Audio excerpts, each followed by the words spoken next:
Assalamualaikum warahmatullahi wabarakatuh. Perkenalkan, nama saya Bagas dan saya bersama dua rekan saya, yaitu Mas Brianur Ibrahim dan Mas Muhammad Mansur. Kami akan menjelaskan tentang subsektor industri kreatif di bidang fashion.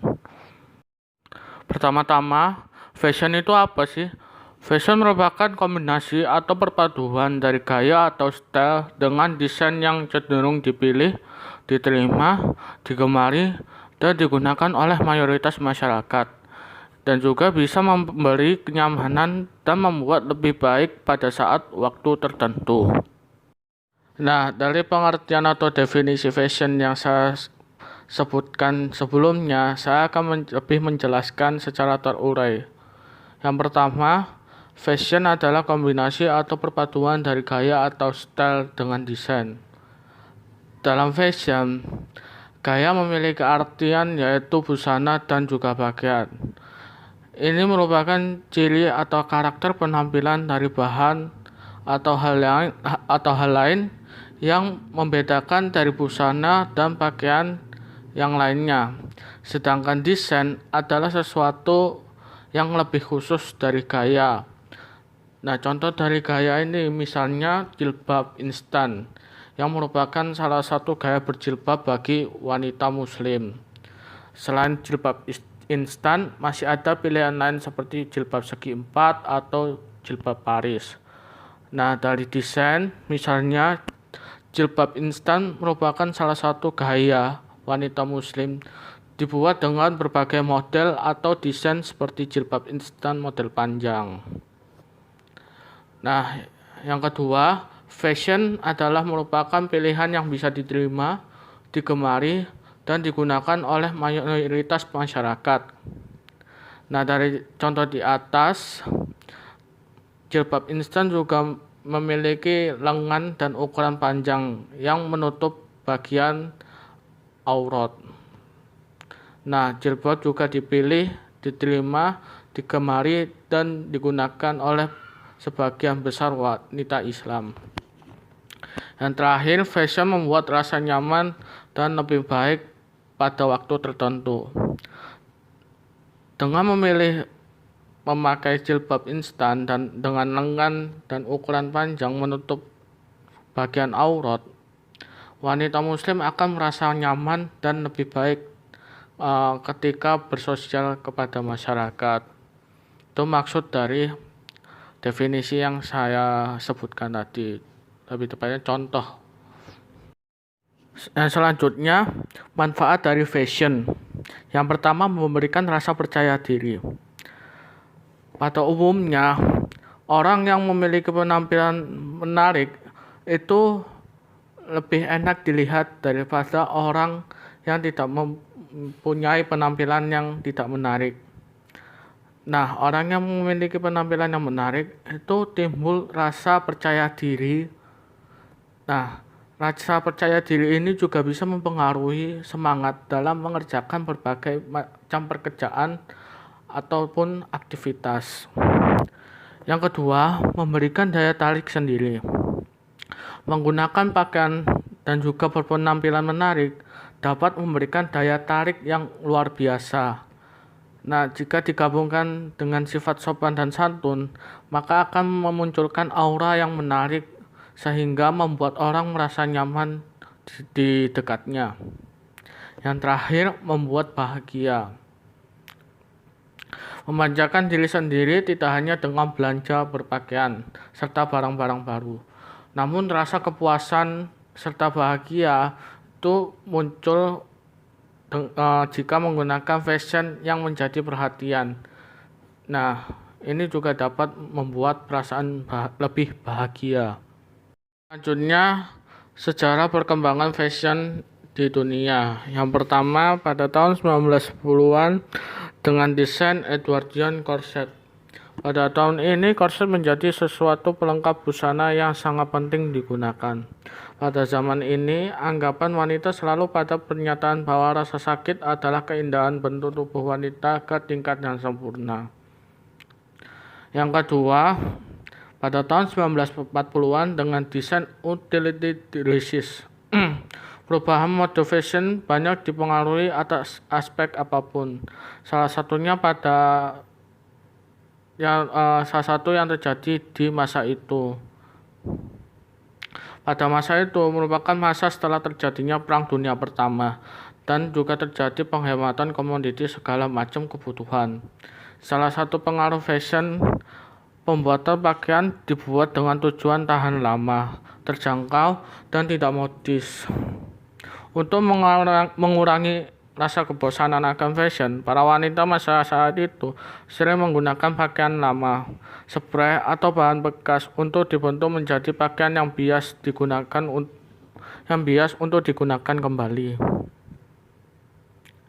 Yang selanjutnya yaitu pada masa 1970-an. 1970-an dengan desain bell bottoms. Nah, salah satu item model ini juga paling terkenal pada tahun 1970-an. Nah, desain ini sering digunakan oleh wanita maupun pria. Sebenarnya celana ini mulai naik pada tahun 60-an oleh para pemuda non-konformis. Namun, baru pada tahun 70-an, celana ini dibuat lebih melebar dan diproduksi secara massal dengan kain yang beragam. Nah, selanjutnya pada saat era ini, hampir terlihat di seluruh penjuru dunia bahwa getaran terjadi pada fashion dengan tema vintage. Melalui sejarah fashion yang telah terjadi, tren ini akan terus berkembang di klasik retro. Selanjutnya, kontribusi bidang fashion pada PDB Indonesia. Yang pertama, laju pertumbuhan PDB pada subsektor fashion itu memiliki nilai 18,01% pada tahun 2016. Yang kedua, presentasi nilai ekspor dalam usaha subsektor fashion mencapai angka 54,4%. Nah, pada bidang fashion di Indonesia itu sudah memiliki 2096 pelaku kreatif yang memiliki usaha di bidang fashion. Selanjutnya, kelebihan di bidang fashion. Yang pertama, produk tidak mudah basi. Kebanyakan pebisnis memilih untuk terjun ke bisnis fashion adalah karena produk yang dapat disimpan dalam jangka waktu yang lama, dalam artian tidak basi. Sehingga banyak yang menganggap bahwa bisnis fashion adalah salah satu bisnis yang aman. Yang kedua, banyak peminat. Pakaian memang sudah seperti kebutuhan pokok bagi sebagian banyak orang, baik wanita maupun pria. Terlebih lagi pada musim-musim lebaran, masyarakat Indonesia berbondong-bondong untuk membeli pakaian baru yang digunakan pada hari raya. Dan selanjutnya, sebagai penyaluran hobi, rata-rata kebanyakan pebisnis di bidang fashion ini terjun ke bisnis fashion karena kesukaannya untuk mendesain pakaian. Yang paling menyenangkan lagi adalah ketika banyak orang yang menyukai dan mengapresiasi hobinya tersebut dengan membeli produknya. Yang keempat, tidak membutuhkan toko offline. Bagi pebisnis fashion online, toko offline tidaklah begitu penting. Yang terpenting adalah traffic toko online mereka. Walaupun pada akhirnya tidak mudah juga mendatangkan pembeli ke toko online tersebut. Yang terakhir, mudah didistribusikan. Karena pakaian merupakan barang yang tidak mudah basi dan tidak mudah rusak, maka tentunya sangat mudah pakaian untuk didistribusikan ke seluruh penjuru Indonesia maupun ke mancanegara. Dan selanjutnya, kekurangan dalam bidang fashion. Yang pertama, modal cukup besar. Memang banyak yang mengatakan bahwa bisnis fashion ini bisa dilakukan dengan modal kecil, namun realitanya tidak. Bahkan untuk sekadar menjadi reseller saja tetap membutuhkan modal. Modal tersebut biasanya untuk diuji cobakan pada kualitas supplier. Kenyataannya, produk yang telah kita beli itu belum tentu semuanya terjual habis. Pasti akan ada stok yang mengendap, walaupun ada 1 atau 2 bungkus saja. Sedangkan keuntungan hanya berkisar 20-35% saja. Lalu bagaimana dengan produsen? Tentu modal yang dikeluarkan akan lebih besar lagi daripada reseller. Dan itu mengapa modal di bidang fashion itu juga terbilang cukup besar. Yang kedua, tren mudah berubah. Seperti kita tahu bahwa bisnis fashion ini tidaklah mudah basi, namun juga berarti bukan juga bisa tenang untuk membiarkan produk pakaian kita itu tidak terjual atau mengendap, karena tren fashion itu sangat dinamis dan juga sering berubah. Umur dari suatu tren pakaian sendiri itu paling lama hanya 6 bulan atau sampai 1 tahun saja. Yang ketiga, biaya marketing itu besar. Seringkali kesalahan terbesar pada pebisnis itu merupakan adalah tidak memikirkan biaya marketing.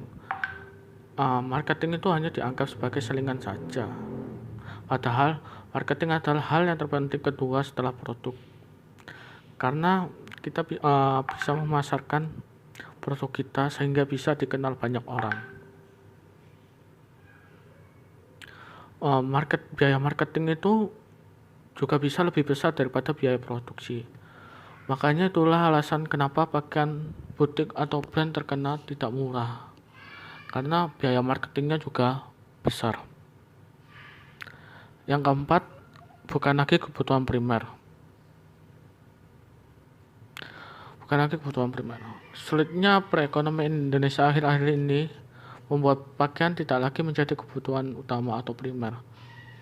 Belakangan ini minat pembeli untuk berbelanja pakaian sangat menurun, karena omset dari pebisnis ini baik online atau maupun offline itu mengalami penurunan.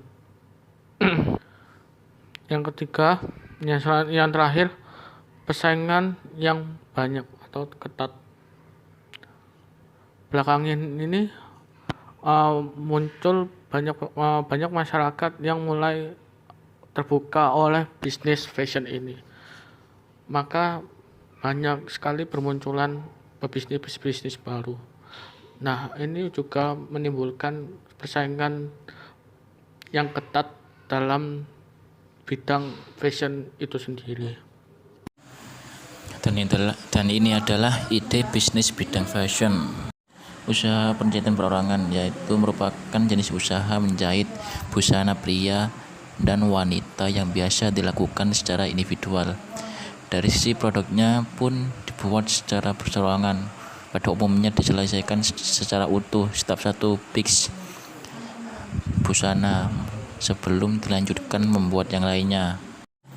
Itu modiste. Dalam artian modiste sendiri ini merupakan nama profesi menjahit yang memproduksi busana wanita bed berdasarkan pesanan pelanggan, yaitu dengan contoh kayak hijab, ya gaun dan sebagainya. Dan ciri khas yang membedakan modiste dengan busana lain yaitu hasil produk jahitan dengan ukuran busana yang berdasarkan ukuran tubuh pelanggan. Yang kedua adalah tarif yang ditetapkan dengan bervariasi. Semakin halus jahitannya semakin mahal harganya. Yang ketiga adalah desain berdasarkan permintaan pelanggan. Tailor ini merupakan usaha menjahit perseorangan yang biasanya mengerjakan busana khusus pria. Yang berdasarkan tipenya ada 2 kategori, yaitu yang pertama hard tailoring. Yang ada 2, yaitu yang pertama hard tailoring dan soft tailoring. Hard tailoring ini jenis yang merupakan jenis busana tailoring yang terbuat dari bahan-bahan yang memiliki konstruksi tetap dan bersifat kaku. Yang kedua adalah soft tailoring, yaitu busana tailoring yang dibuat dari bahan yang memiliki konstruksi kain tetap dan bersifat lembut, tidak kaku. Bentuknya terkesan lebih kuat. Dan apa itu couture? Yaitu berasal dari bahasa Perancis. Haut berarti tinggi dan couture berarti tas busana. Sebenarnya ini usaha lebih mengutamakan detail potongan yang indah dan menitik beratkan pada penggunaan bahan yang berkualitas tinggi. Usaha butik yaitu dapat didefinisikan sebagai usaha toko pakaian yang menyediakan berbagai macam model baju dengan berkualitas tinggi. Selain itu juga menjual pakaian siap pakai. Di tempat ini biasanya tersedia pula berbagai macam aksesoris terutama di dalamnya ada sepatu, sandal, tas, ikat pinggang dan lain-lain. Dan seperti contoh gambar di atas yaitu dan masih banyak lagi ya, baju-baju khas model hijabers kayak gitulah. Perbedaan ciri khas bisnis butik daripada bisnis fashion yang lainnya antara lain yang pertama, 1. Busana yang dijual biasanya bersifat eksklusif, dijahit halus dan tidak diproduksi massal. Terus yang kedua, jahitan dan penyelesaiannya busana butik lebih banyak dikerjakan dengan tangan. Terus yang ketiga, pakaian butik hanya diproduksi 1 potong hingga 3 potong untuk model. Semakin sedikit produksi, semakin eksklusif butik tersebut. Terus yang keempat, butik-butik paling eksklusif pada umumnya hanya membuat 1 model dan 1 setel busana saja, lengkap beserta aksesorisnya. Terus yang kelima, busana butik termasuk jenis adibusana. Oleh sebab itu, harga jualnya relatif lebih mahal. Oke, selanjutnya di usaha konveksi. Di usaha konveksi ini dapat didefinisikan sebagai usaha di bidang fashion yang produksi pakaian jadi secara massal. Konveksi ini disebut dengan home industry. Apabila kapasitas produksinya sangat besar, usaha fashion ini lazim disebut usaha garment. Dilihat dari produk yang dihasilkan, usaha konveksi ini sebenarnya lebih berfokus pada busana, ready to wear, dan bed porter. Hanya saja ukurannya tidak berdasarkan pesanan, melainkan berdasarkan standarnya. Oke, selanjutnya di pendidikan busana. Nah, di pendidikan busana ini usahanya usaha yang tidak berkaitan langsung dengan pembuatan busana. Nah, karena barang bergerak dalam bidang jasa pendidikan, pendidikan busana secara formal terdapat di sekolah maupun universitas. Sedangkan non formal terdapat pada kursus menjahit. Nah, di usaha ini cukup potensial karena pasar Indonesia masih membutuhkan guru busana, akademisi busana, bahkan operator pabrik garment. Selanjutnya usaha sablon. Nah, di usaha sablon ini menjadi salah satu ide yang paling menarik untuk dicoba karena kaos juga akan selalu dicari dan dibeli oleh masyarakat. Nah, sebab itu menjalankan usaha ini target pasarnya pun tidak terbatas, mulai dari konsumen individu, serta perusahaan atau organisasi maupun kaos distro. Nah, selanjutnya kendala dalam berbisnis fashion dibagi menjadi 4. Yang pertama, menentukan brand team. Nah, di menentukan brand team ini awal membuka bisnis pasti memiliki masalah dalam internal karena masih belum jelas dalam peran dan fungsi masing-masing secara detail, sehingga untuk mengatasi hal ini diperlukan adanya perencanaan tahap per tahap. Terus yang kedua, segmentasi pasar. Nah, di segmentasi pasar ini kualitas bagus dan baik identik dengan harga yang cukup mahal. Berarti harus memasarkan produk ke pasar yang menengah ke atas agar produk dapat laku terjual. Ketiga, supplier. Nah, di supplier ini perlu mencari pemasok yang sesuai dengan harga dan dapat dipercaya dikarenakan supplier memiliki peranan penting. Terus yang terakhir, yang keempat, memperkuat branding. Nah, di tempat branding ini suatu ciri khas agar usaha fashion memiliki perbedaan dengan pakaian yang dijual dari kompetitor tersebut. Selanjutnya, tips berbisnis di bidang fashion. Nah, di bidang fashion ini dibagi 5 macam. Yang pertama itu menentukan pelanggan. Nah, di menentukan pelanggan ini, cara bisnis pertama yang harus dilakukan adalah menentukan pelanggan. Menentukan pelanggan berfungsi untuk memfokus produk yang akan dijual. Dengan menentukan pelanggan ini, di awal memulai bisnis. lebih mudah dalam proses pemasaran dan menentukan jenis produk yang akan dipasarkan. Terus yang kedua, mengikuti tren. Nah, diikuti tren ini menjalankan bisnis fashion sedikit berbeda dengan bisnis pada umumnya, karena banyak pelanggan akan terus mengikuti tren yang sedang berkembang saat itu. Oleh karena itu, sebagai pelaku bisnis fashion, perlu memperhatikan tren yang sedang berkembang. Yang ketiga, memberikan diskon. Ya, ini semua orang pasti menyukai diskon, apalagi wanita dalam mencari kebutuhan fashion. Oleh karena itu, sesekali memberikan diskon pada pelanggan agar mereka lebih sering membeli produk dan menjadikan mereka lebih loyal. Terus yang keempat, bekerjasama dengan influencer atau yang disebut endorsement. Nah, ini memperkenalkan produk fashion yang dijual. Perlu bekerjasama dengan influencer atau buzzer dengan profesi model maupun public figure. Minta model atau public figure ini mengenakan produk tersebut dan mempostingnya melalui sosial media bisnis maupun sosial media mereka. Hal ini menjadikan promosi bisnis yang lebih menarik. Yang kelima, strategi pemasaran. Nah, di strategi pemasaran ini sama halnya dengan menjalankan bisnis lain dalam berbisnis fashion. Juga perlu menggunakan strategi pemasaran yang tepat dan bisa mempromosi dengan menggunakan online marketing maupun non-online marketing.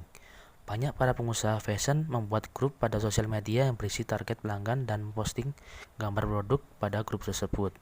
Nah, cara bisnis ini cukup efektif jika Anda sudah meminta izin terlebih dahulu dari target market dengan bersangkutan. Jangan sampai target market Anda merasa diganggu karena postingan gambar produk secara terus-menerus.